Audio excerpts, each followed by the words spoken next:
Oke, Assalamualaikum warahmatullahi wabarakatuh.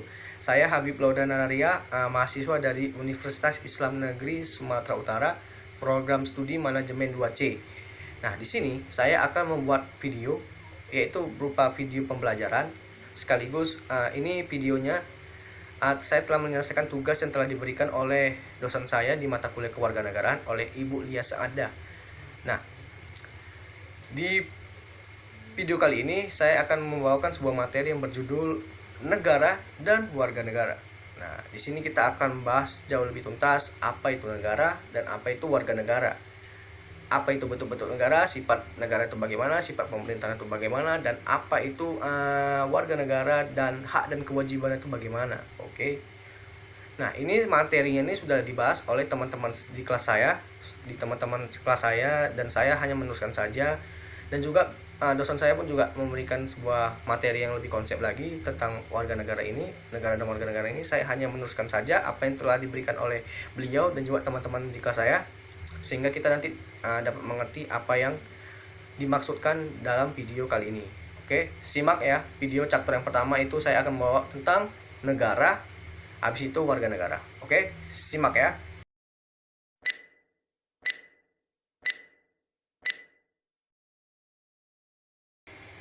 Nah, di chapter ini kita akan bahas negara. Apa itu negara? Bentuk-bentuk negara dan juga hak dan kewajiban sebagai warga negara. Oke, langsung kita ke pembahasan pertamanya.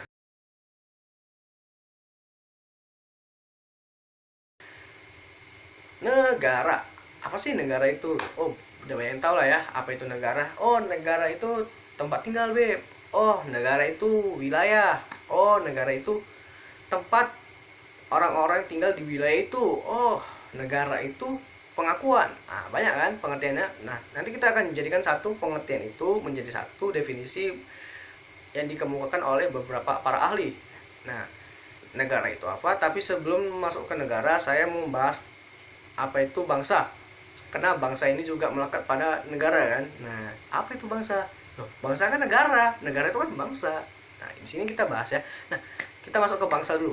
Oke, menurut Hans Kohn, seorang filosofi Amerika dan sekaligus dia antropolog di Amerika, mengemukakan bahwa bangsa itu merupakan bentukan adanya persamaan bahasa, ras, agama, peradaban, wilayah, dan sekaligus negara dan kewarganegaraannya. Nah, jadi menurutnya itu adanya persamaan. Ini kita ada persamaan bahasa, ada persamaan ras, agama, sara, itu dan kelompok itu disebut sebagai bangsa gitu. Bangsa, adanya wilayah, peradaban, itu menurutnya. Jadi kita bisa simpulkan bahwa bangsa itu tempat merupakan kumpulan manusia yang terikat oleh bahasa dan juga wilayah di suatu titik tertentu di muka bumi. Itu pengertian dari bangsa. Oke, ini dasar. Nah, bangsa itu apa? Nah, itu dia tadi bangsa. Sekarang apa sih itu negara gitu? Kok bisa negara itu muncul dan ada gitu? Nah, ini menurut Plato ya. Dia mengemukakan bahwa negara itu merupakan muncul karena keinginan manusia yang berbeda-beda dan kebutuhan manusia yang berbeda-beda, sehingga diperlukan adanya kelompok yang mengkoordinir dan mengatur semuanya, kelompok yang berkuasa. Itu menurut Plato.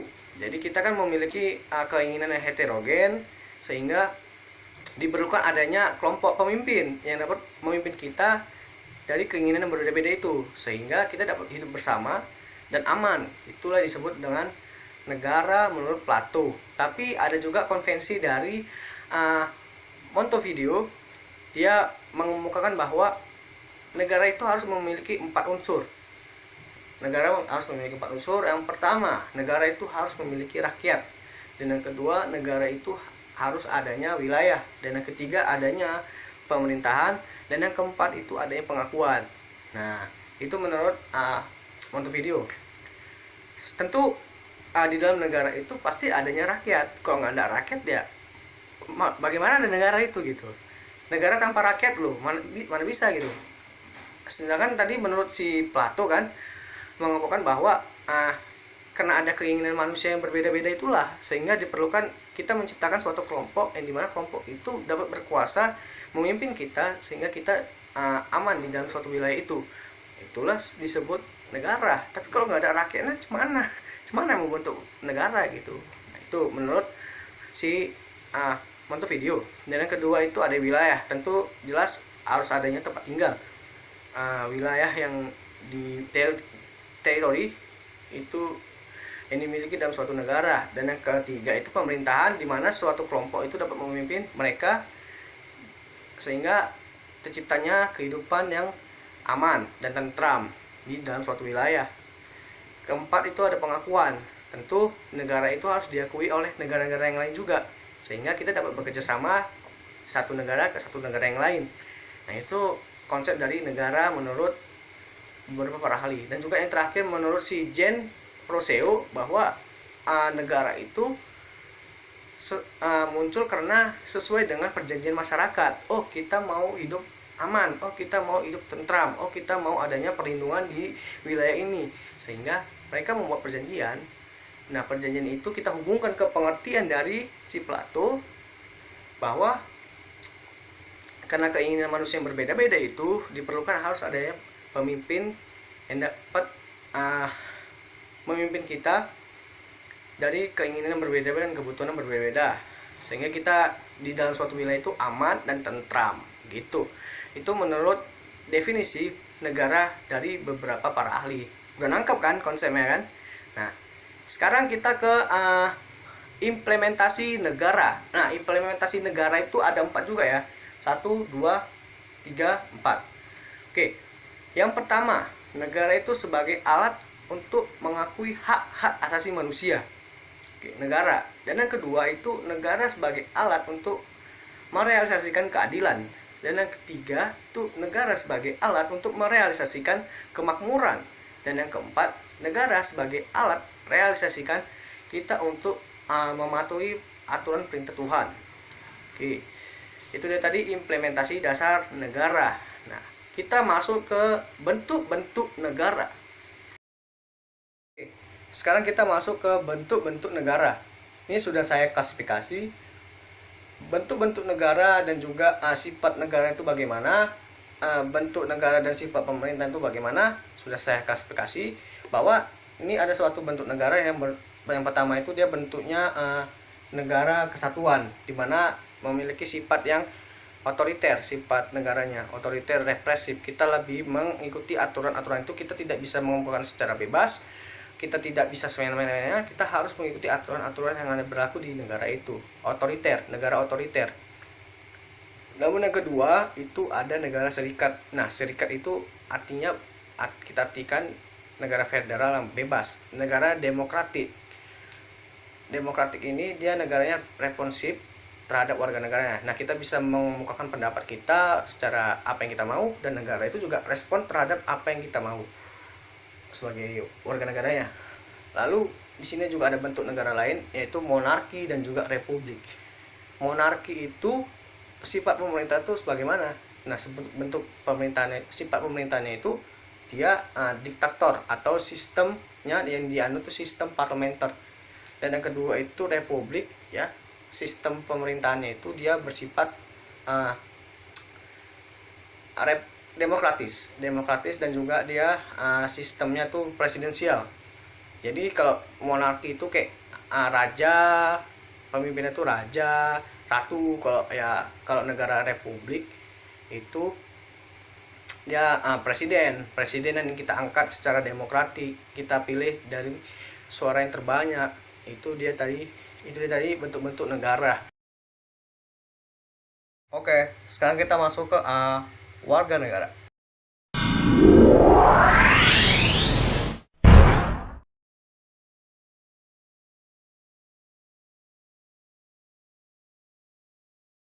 Sekarang kita masuk ke warga negara.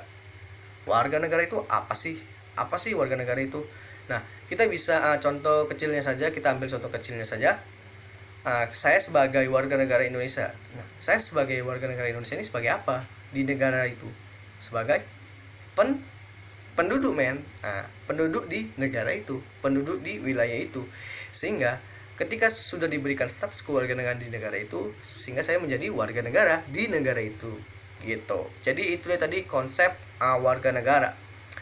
Jadi kita bisa ambil suatu definisi bahwa warga negara itu ialah orang-orang merupakan bagian dari suatu penduduk yang menjadi unsur negara, yang menjadi unsur-unsur atau anggota-anggota di negara itu gitu. Itu dia tadi konsep warga negara. Oke, sekarang kita lanjut ke ini dia. Ini menurut Undang-Undang Nomor 62 tahun 1958 tentang kewarganegaraan.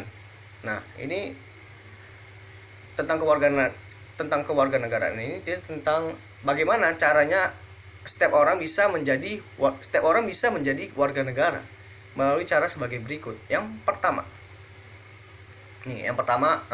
melalui kelahiran. Oke. Dan yang kedua itu melalui perkawinan. Dan yang ketiga itu melalui pengangkatan. Dan yang keempat itu melalui dikabulkannya permohonan. Dan yang kelima itu melalui pewarganegaraan. Pewarganegaraan itu maksudnya pindah warga negara. Oke. Itu dia tadi bagaimana cara-cara menjadi warga negara. Ada 5. Itu menurut Undang-Undang Nomor 62 tahun 1958.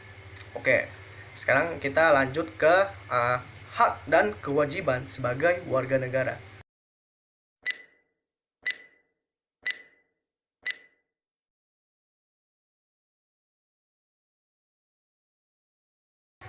Baik, sekarang kita masuk ke hak dan kewajiban warga negara. Nah, sebelumnya apa itu hak dan apa itu kewajiban? Nah, di sini kita bahas dulu yang hak ya. Hak itu apa sih? Ya, hak itu yang kita peroleh dan apa yang kita dapatkan dan apa yang kita raih gitu. Apa yang kita mau sebagai warga negara yang wajib kita dapatkan di negara itu. Itulah tadi dia hak. Nah, di sini sudah saya klasifikasikan menjadi 6 bagian. Yang pertama itu hak untuk hidup. Nah, di sini hak untuk hidup ini ada di pasal 24A ya. Hak untuk hidup. Dan yang kedua itu ada hak untuk pekerjaan dan penghidupan yang layak. Nih, kita bebas memiliki pekerjaan. Kita bebas mau bekerja apapun. Sehingga kita tidak ada yang namanya kamu tidak boleh bekerja di negara ini. Tidak. Itu hak kita sebagai warga negara untuk mendapatkan pekerjaan yang kita mau. Dan apa yang mau kita lakukan di pekerjaan itu. Kita lamar di perusahaan A, kita lamar di perusahaan B, silakan, boleh, bebas. Itu hak Anda di negara sebagai warga negara di negara itu. Dan juga penghidupan yang layak. Ketika Anda mendapat pekerjaan, kehidupan Anda menjadi berubah. Nah, itu kan seolah-olah kehidupan Anda yang tadinya A menjadi B itu menjadi perubahan dalam hidup Anda. Itu menjadi kehidupan yang layak. Oke. Dan yang ketiga itu ada hak untuk berkeluarga. Nah, ini enak nih, gini. Hak untuk membuat keluarga gitu istilahnya. Lo mencintai dia, men. Nah, lo boleh naksir sama dia, terus lo nikah sama dia.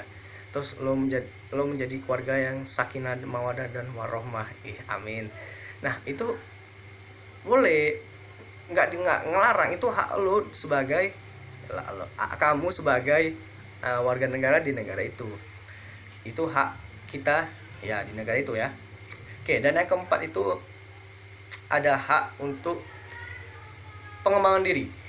Hak untuk pengembangan diri, hak kita untuk menjadi baik di masa depan boleh.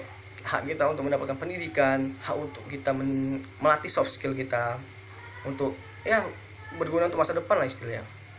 Itu hak boleh, itu ya hak kita untuk mendapatkan hak kita yang kita dapatkan di negara itu gitu. Nah, itu boleh. Itu hak kita. Dan selanjutnya ini hak untuk pengakuan ya, hak untuk diberikan pengakuan, jaminan dan juga kepastian hukum.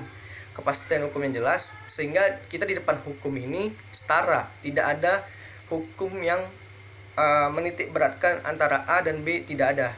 Setara, seimbang, kita setara di depan hukum, setara di muka hukum, dan pemberian hukumnya pun juga sama, setara.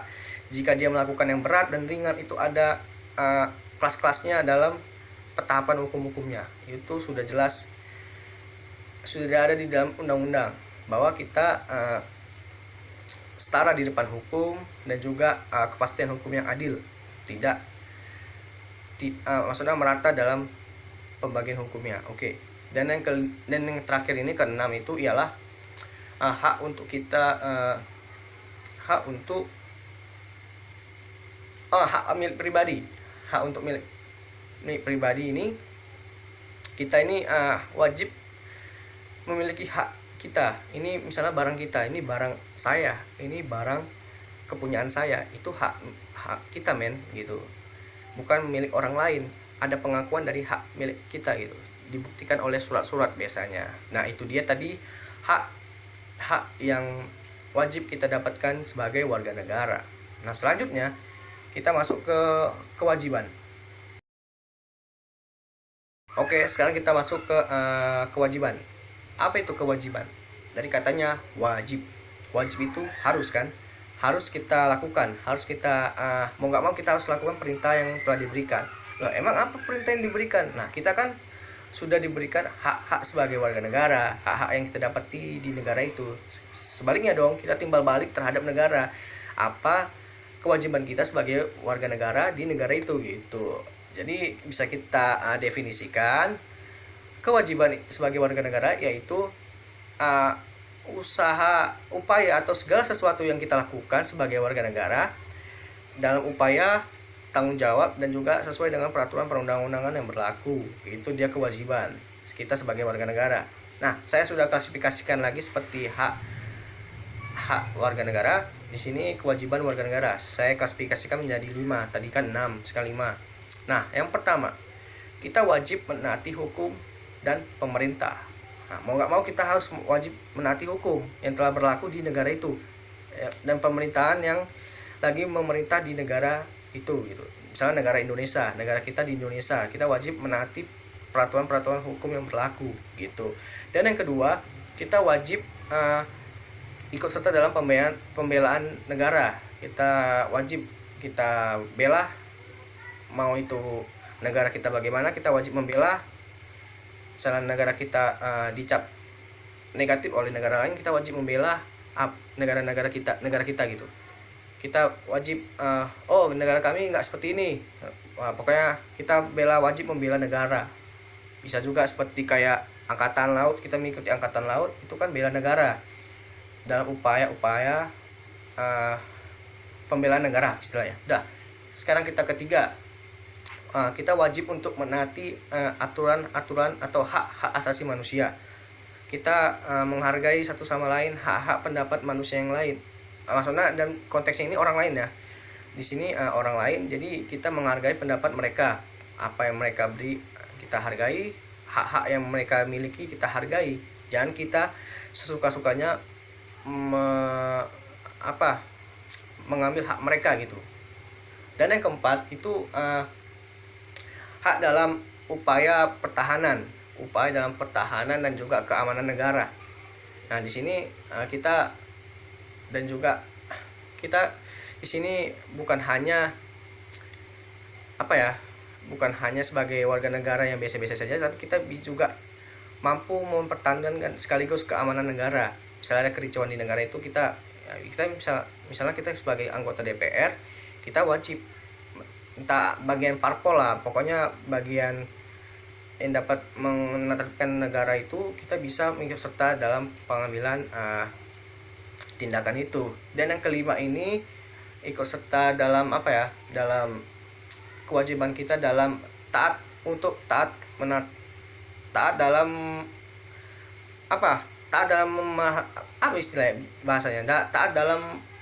mematuhi peraturan perundang-undangan yang telah berlaku. Pembatasan yang telah diberikan undang-undang. Itu dia tadi kewajiban kita sebagai warga negara. Itu saja video yang saya sampaikan. Semoga bermanfaat bagi kita semuanya. Video materi yang telah saya buat ini. Apabila ada kesalahan kata atau pengucapan saya yang kurang pas di hati Anda, saya mohon maaf. Wabillahi taufiq wal hidayah. Wassalamualaikum warahmatullahi wabarakatuh. Saya Habib Nurdanaria pamit undur diri. Dadah.